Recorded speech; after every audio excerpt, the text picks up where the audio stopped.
Hello friends, my self Ashwini Kumar from institute of medical sciences BHU।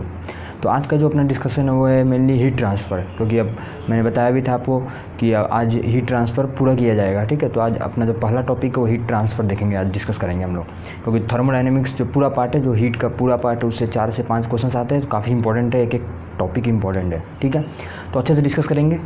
और एक request, अभी तक आपने सब्सक्राइब नहीं किया और चैनल जरूर सब्सक्राइब करें, ठीक है, और अपने दोस्तों के साथ शेयर कीजिए। चलिए, तो जो सबसे पहला डिस्कशन है वो है 3 चीज़, जो हीट ट्रांसफ़र। पहला तो देखिए टॉपिक का नाम क्या है, हीट ट्रांसफ़र, यानी कि जो हीट एक फॉर्म ऑफ एनर्जी है वो कैसे ट्रांसफ़र हो रहा है, वो इस चैप्टर में हम लोग डिस्कस करेंगे। क्लियर है? अब देखिए 3 तरीका है, जिससे 3 वेज है जिससे कि हीट ट्रांसफ़र हो सकता है। फर्स्ट जो वे है अपना, वो मैंने यहाँ लिख कर दिखाया आपको, कंडक्शन। सेकेंड जो है convection, and the third one is your radiation. आप लोग इस टर्म से ज़रूर कुछ ना कुछ आइडिया लगा सकते हैं, क्योंकि ये टर्म्स पहले भी आपने पढ़ा होगा। ठीक है, तो देखिए सबसे पहले डिस्कस करेंगे कंडक्शन। कंडक्शन क्या है? ठीक है, जैसे मान लीजिए मैं एक एग्जांपल ले रहा हूँ, यहाँ पर सिंपल सा एग्जांपल है, यहाँ रॉड। ठीक है, ये रॉड दिख रहा है आपको, ये T1 टेम्परेचर, ये T2 टेम्परेचर। यदि T1 टेम्परेचर हाई टेम्परेचर और T2 टेम्परेचर लो टेम्परेचर, और हम जानते हैं एनर्जी कहाँ से कहाँ फ्लो करेगा, high temperature to low temperature energy flow करती है। ठीक है, एनर्जी क्या होगा, T1 से इधर फ्लो करेगा। ओके, तो रॉड में जो एनर्जी ट्रांसफ़र हो रहा है इस पॉइंट से इस पॉइंट से इस पॉइंट से इस पॉइंट, क्योंकि एनर्जी आगे की तरफ फ्लो करेगा, तो रॉड में जो ये हीट का ट्रांसफ़र हो रहा है उस मेथड को क्या बोलेंगे, कंडक्शन। ठीक है, अब कंडक्शन का पहला पॉइंट मैंने क्या लिखा, मीडियम रिक्वायर्ड। तो आप देख पा रहे हैं कि हीट के ट्रांसफ़र के लिए क्या चाहिए हमको, रॉड चाहिए, एक मीडियम चाहिए जिसके थ्रू हीट ट्रांसफ़र होगा। ठीक है, यदि रॉड नहीं रहता तो T1 से T2 टेम्परेचर हीट ट्रांसफ़र नहीं होता। क्लियर है? दूसरा पॉइंट देखते हैं। अब देखिए इसमें क्या होता है, जैसे मान लीजिए एक छोटा सा रॉड ले लिया मैंने। ठीक है, यहाँ से ये हाई टेम्परेचर है, ये लो टेम्परेचर है, तो यहाँ से हीट जो चलेगा आगे की तरफ। ठीक है, तो ये जो रॉड बना है वो डिफरेंट एटम से बना होगा, बहुत सारे एटम्स होंगे। ठीक है, मैंने मान लीजिए आयरन का रॉड है, तो आयरन के डिफरेंट एटम से बना होगा ये। तो क्या होगा, तो जब ये एनर्जी हम प्रोवाइड करते हैं, तो ये एक पर्टिकुलर एटम मैं सेलेक्ट कर ले रहा हूँ। जैसे मान लीजिए एक ये एटम ले लिया मैंने, एक ये एटम ले लिया, एक ये एटम ले लिया। तो जब एनर्जी इसको मिलता है, इस वाले एटम को, तो ये वाला एटम क्या किया, एनर्जी लेकर इसका जो अपना एनर्जी है वो क्या होगा, इंक्रीज होगा, क्योंकि ये एनर्जी पहले इस एटम को मिला, तो ये एटम का इंटरनल एनर्जी क्या हुआ, इंक्रीज हुआ। अब जैसे ही इस एटम का इंटरनल एनर्जी इंक्रीज होगा, इसका एम्पलीट्यूड ऑफ वाइब्रेशन इंक्रीज हो जाएगा। ठीक है, क्योंकि हर जो एटम्स होता है वो अपने मीन पोजीशन पर वाइब्रेट करते रहता है। ठीक है, तो देखिए, तो ये जो है ये जो अपना एटम है, इसका मीन पोजीशन पर जो एम्पलीट्यूड था वाइब्रेशन का वो इंक्रीज हो जाएगा। तो अब इतना इंक्रीज हो जाएगा कि ये एम्पलीट्यूड यहाँ तक आ जाएगा, तो ये जो पार्टिकल है जब इधर जाएगा तो इससे टकराएगा, और इससे टकरा कर ये जो अपना एनर्जी है पूरा इसको ट्रांसफ़र कर देगा। ठीक है, फिर ये पार्टिकल को ये एनर्जी अब इस पार्टिकल का एनर्जी बढ़ा, तो ये पार्टिकल क्या करेगा, यहाँ वाले पार्टिकल के साथ कोलिजन करेगा और इसको एनर्जी ट्रांसफ़र कर देगा, फिर इस तरह आगे बढ़ता चला जाएगा। तो हम देख पा रहे हैं कि पार्टिकल मूव नहीं कर रहा है, पार्टिकल एनर्जी देकर फिर अपने मीन पोजीशन वापस आ जाएगा। पार्टिकल ये जो एटम है वो क्या करेगा, एनर्जी इसको देकर फिर अपने मीन पोजीशन में वापस आ जाएगा। ठीक है, ये एनर्जी देकर मीन पोजीशन में वापस आ जाएगा, ये सिर्फ ऑसिलेट करके एनर्जी ट्रांसफ़र कर रहा है। ठीक है, एटम्स जो है वो मूव नहीं करेंगे, तो यहाँ मैंने लिखा atoms themselves do not move. तो एनर्जी का ट्रांसफ़र कैसे होगा, तो फिर तो थर्मल एनर्जी विल इंक्रीज। देखिए थर्मल एनर्जी इसका इंक्रीज हुआ तो एम्पलीट्यूड ऑफ वाइब्रेशन इंक्रीज होगा, तो क्या होगा, टक्कर होगा, इसका इसके साथ टक्कर होगा। ठीक है, और एनर्जी ट्रांसफ़र हो जाएगा।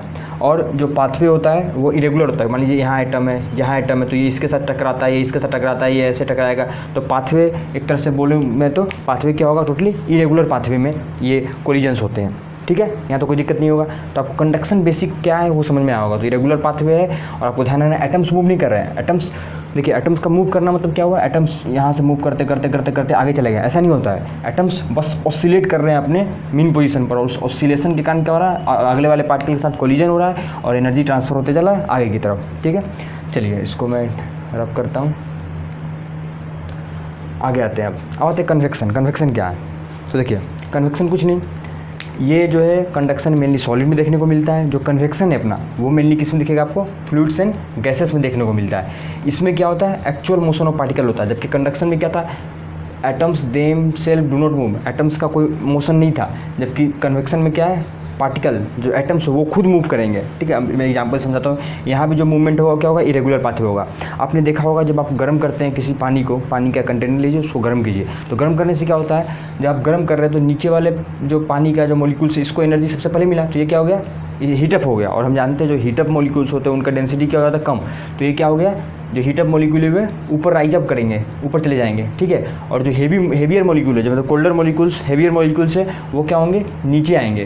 तो अधिक बार आपको वाटर मॉलिक्यूल्स मूव कर रहे हैं ऊपर की तरफ, यानी कि खुद एटम्स मूव कर रहा है ऊपर की तरफ, ठीक है। तो ऐसे मूवमेंट को क्या बोलेंगे, कन्वेक्शन बोलेंगे। और कन्वेक्शन जो है ग्रेविटेशनल फोर्स बेस्ड मैकेनिज्म, ये क्वेश्चन आया हुआ है एम्स में क्वेश्चन आया था कि कन्वेक्शन किस फोर्स पर बेस्ड मैकेनिज्म है। तो आपको ध्यान रखना है, this is the mechanism based on your gravitational force. Clear है?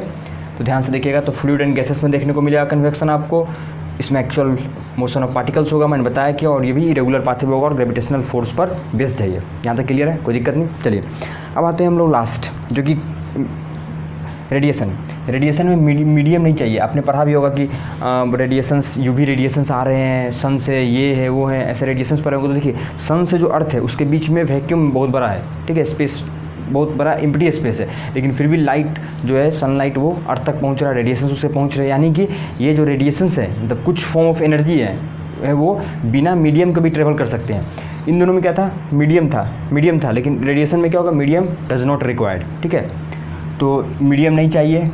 फिर ये quickest way of energy transmission है। देखिए अर्थ और सन की दूरी कितनी लंबी होती है, फिर भी अर्थ, सन से अर्थ तक लाइट पहुंच जाती है एकदम विद इन फ्यू मिनट्स, ठीक है। इसीलिए क्या बोला गया, ये रेडिएशन जो है क्या है, quickest way of your energy transmission है। क्लियर है?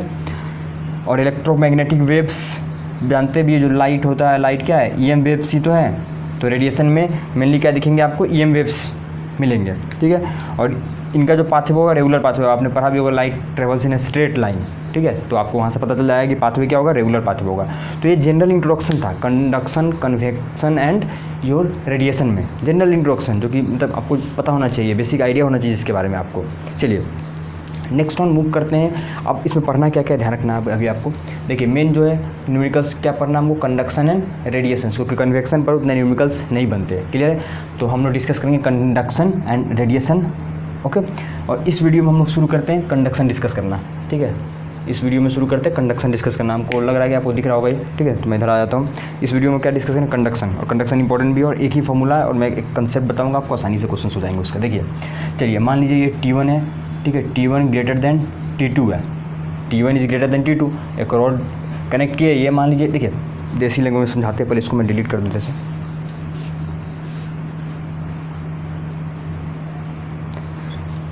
देखिए जैसे मान लीजिए इधर आप पानी रख दिए हैं, ठीक है, इसको रखें 100 डिग्री सेंटीग्रेड पर। इधर जो पानी है ये आपके 50 डिग्री सेंटीग्रेड पर, ठीक है।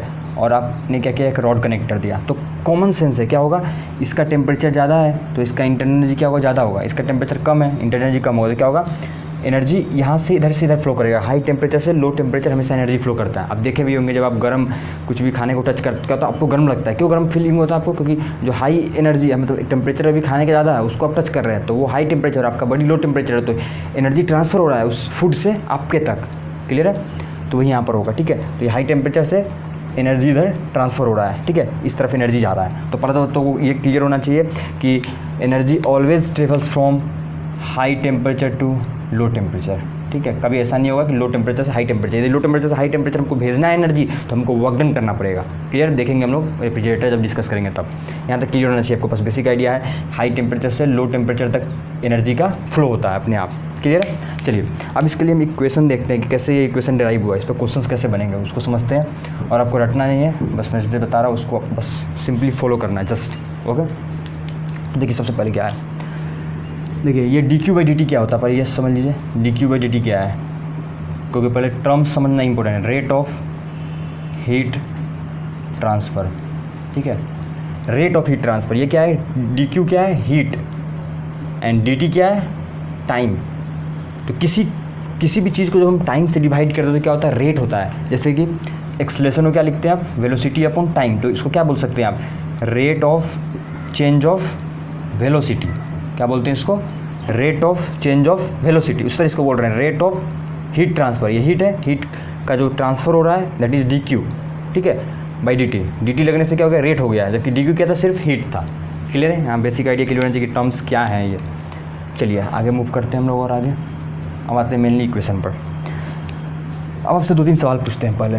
देखिए सबसे पहले यदि मान लीजिए एक ये रॉड है, ठीक है, और ये एक रॉड है, देखिए लेंथ दोनों का सेम मान लेते हैं, ठीक है, दोनों का लेंथ सेम है, लग नहीं रहा है, लेंथ सेम मान लीजिए, दोनों का L लेंथ है, ठीक है। इसका एरिया A2 है, इसका एरिया A1 है, और हमको दिख रहा है A2 इज क्या है, greater than A1, A2 is greater than A1, ये क्लियर है आपको।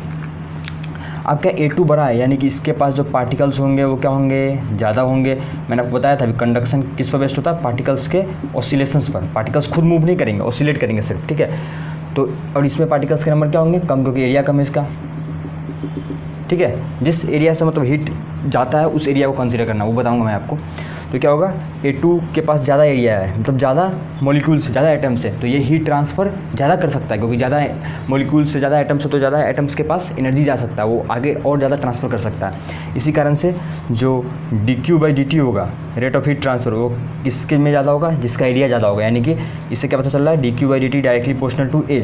देखिए इसको जो ये डेरिवेशन ये एक्सपेरिमेंटली लाया गया था, ठीक है, एक्सपेरिमेंट किया गया था, उसके अनुसार से लाया गया था। उसके बाद एक्सपेरिमेंट को ऐसे एक्सप्लेन कर दिया गया था थ्योरेटिकली, क्लियर है कि एरिया ज़्यादा है तो पाथवे ज़्यादा मिलेगा, उसको ज़्यादा पार्टिकल्स मिलेंगे, तो एनर्जी का ट्रांसमिशन फास्ट होगा, जल्दी होगा हीट ट्रांसफ़र, क्लियर है यहाँ तक। चलिए अब आते हैं लेंथ को लेते हैं, ठीक है, लेंथ को लेते हैं, आप खुद कर सकते हैं। यदि मान लीजिए एरिया सेम रखना आपको, ठीक है, एरिया सेम रखना, दोनों का एरिया सेम है, ये L1 है, ये L2 है। अब dQ/dt rate of heat transfer, अब देखिए इसमें क्या होगा, टाइम ज़्यादा लगेगा यहाँ से एनर्जी यहाँ ट्रांसफ़र करने में, क्योंकि लेंथ ज़्यादा है, इस एनर्जी को ज़्यादा चलना पड़ेगा, जबकि इसमें क्या एनर्जी को कम चलना पड़ेगा, तो यहाँ से यहाँ हीट जल्दी ट्रांसफ़र हो जाएगा। तो रेट ऑफ हीट ट्रांसफ़र क्या होगा, इन्वर्सली प्रोपोर्शनल टू लेंथ। यदि लेंथ बड़ा है तो हीट ट्रांसफ़र करने में मुझे ज़्यादा टाइम लगेगी, ये क्लियर है आपको, बेसिक है आपका, ठीक है। यदि लेंथ बड़ा है तो हीट ट्रांसफ़र करने में टाइम ज़्यादा लगेगा, क्लियर है यहाँ तक। तो हमने देख चुका है, हमने देख लिया कि dQ/dt A डायरेक्टली प्रोपोर्शनल है, इन्वर्सली प्रोपोर्शनल टू 1/L है। चलिए अब आगे देखते हैं तीसरा एक कैसे आया वो। देखिए डेरिवेशन इंपॉर्टेंट है, समझिए एक बेसिक कॉन्सेप्ट क्या है इसके पीछे का। तीसरा क्या है, जैसे मान लीजिए आप ये 100 डिग्री सेंटीग्रेड है, ठीक है, ये 30 डिग्री सेंटीग्रेड है। एक दूसरा रॉड है, एरिया लेंथ सब सेम है, ये 100 डिग्री सेंटीग्रेड है यहाँ पे, लेकिन ये 60 डिग्री सेंटीग्रेड है, ठीक है। तो टेम्परेचर डिफरेंस कितना आ गया यहाँ पर, 70 का और यहाँ पर 40 का। देखिए ये मान लीजिए राजा है, इधर ये राजा है और ये भिखारी है मान लीजिए। आप खुद बता सकते हैं ये इस कंडीशन में राजा यहाँ भी, राजा यहाँ भी, राजा किसको ज़्यादा पैसा देगा, इसको, क्योंकि इसके पास गरीबी ज़्यादा है, गरीबी ज़्यादा है, जबकि इसके पास गरीबी कम है, ठीक है। तो राजा इसको ज़्यादा पैसा नहीं देगा, क्योंकि इसके पास पहले से 60 रुपीज़ है, जबकि इसके पास मात्र 30 ही है, तो राजा इसको ज़्यादा पैसा देगा।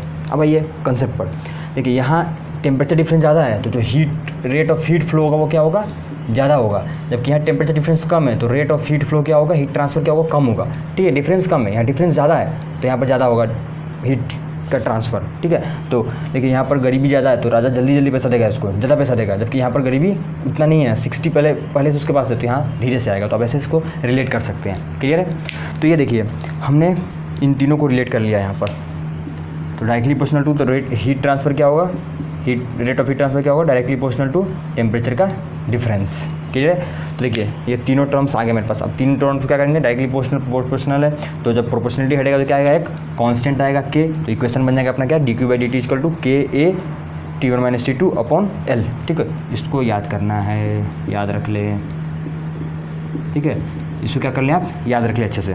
आइए ये जो फॉर्मूला है ये किस पर है, at steady state. Steady state क्या होता है वो अपने नेक्स्ट पार्ट में डिस्कस करेंगे, उसलिए टेंशन नहीं लीजिए, ठीक है। यहाँ तक आपको ध्यान रखना। चलिए अब के बारे में कुछ बात करते हैं। क्या आपका कोफिशिएंट ऑफ थर्मल कंडक्टिविटी है, कोफिशिएंट ऑफ थर्मल कंडक्टिविटी, जो सिर्फ डिपेंड करता है नेचर ऑफ मटेरियल पर। और ये क्वेश्चन नीट 2001 में पूछा जा चुका, तो इसको ध्यान रखें। के का वैल्यू तब तक चेंज नहीं होगा जब तक आपका नेचर ऑफ मटेरियल चेंज नहीं हो जाए। नेचर ऑफ मटेरियल चेंज होगा तभी के का वैल्यू भी चेंज होगा। तो ये ध्यान रखें, इस पर क्वेश्चन घुमा सकते हो, तो ये माइंड इट, इसको स्टार लगा लीजिए। Coefficient of thermal conductivity depends on nature of material. दूसरा पॉइंट, इसका के का यूनिट भी पूछा गया है, ठीक है, 2002 के नीट में, तो आपके लिए होमवर्क है। के का यूनिट आप कमेंट बॉक्स में लिख कर बताएं मुझे, ठीक है। के का यूनिट ये भी पूछा गया 2002 में। एक और क्वेश्चन था कि जो कुकर होता है हम लोग जो यूज करते हैं, ठीक है, कुकर दाल बनाने के लिए, कुछ उबालने के लिए, तो उसका के क्या होना चाहिए, कम होना चाहिए, ज़्यादा होना चाहिए, ये पूछा गया था। तो क्या होना चाहिए, के उसका के ज़्यादा होना चाहिए।